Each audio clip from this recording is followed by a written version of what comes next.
Les expertises et analyses réalisées permettent au ministère de conclure que cette source se trouve au port de Québec.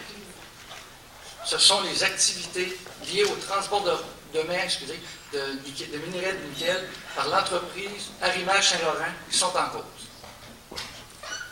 Cette source a pu être déterminée grâce à la prise d'échantillons, à la réalisation d'analyses des données du ministère et de données externes, dont l'analyse de la signature minéralogique, l'étude des directions des vents et l'établissement des différentes relations entre tous ces facteurs.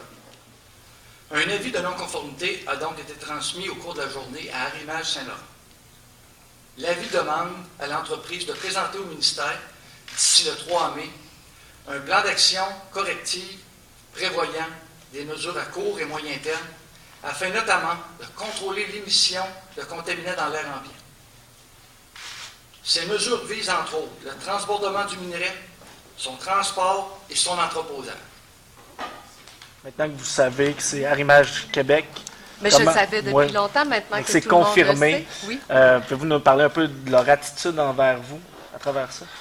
Bien, c'est une attitude envers l'ensemble des citoyens. Je vous dirais que même à les entendre, des fois, je me dis, il y a vraiment de l'aveuglement volontaire. Je peux même pas dire, est-ce qu'ils sont malhonnêtes? Je pense vraiment qu'ils ont une méconnaissance profonde de leurs opérations et de la façon dont se comportent les matières qui transbordent, puis ce qu'ils utilisent, puis ce qu'ils ont entre les mains, qui est souvent des choses extrêmement dangereuses. Et on ne parle là que du vrac solide, on pourrait parler du vrac liquide aussi, qui est entreposé à plusieurs endroits, qui est chargé, déchargé.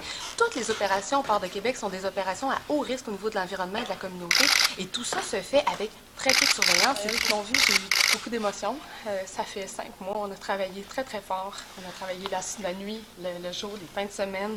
On a mis en doute notre crédibilité, on a mis en doute même nos intentions. Je pense qu'aujourd'hui, on a juste voulu démontrer une situation qui n'avait aucun sens. Et aujourd'hui, j'espère que l'ensemble de la population de Québec, parce que je vous le dis, là, c'est dans Limoilou, parce que les 3 stations d'échantillonnage étaient dans Limoilou. La problématique, elle est dans l'ensemble de notre ville, et c'est pas normal qu'au centre de notre ville, il y a un joueur qui fait ce qu'il veut, alors que l'ensemble des citoyens de la communauté subit. Il faut que les gens de Cap-Blanc, que les gens de Lévis, que les gens de Beauport, que les gens de Saint-Jean-Baptiste, tous les gens qui vivent cette situation-là au quotidien aient le droit à un environnement, un milieu urbain qui est sain. Ce joueur-là, on l'a dit depuis le début, on ne cherche pas la fermeture du port de Québec, mais on cherche à ce qu'enfin, il descende un peu de son trône pour revenir dans la plèbe, au rang des ours, et qu'il accepte qu'il fait partie de notre communauté et qu'à ce titre, il doit se plier, comme tout le monde, aux lois et aux règlements de cette communauté.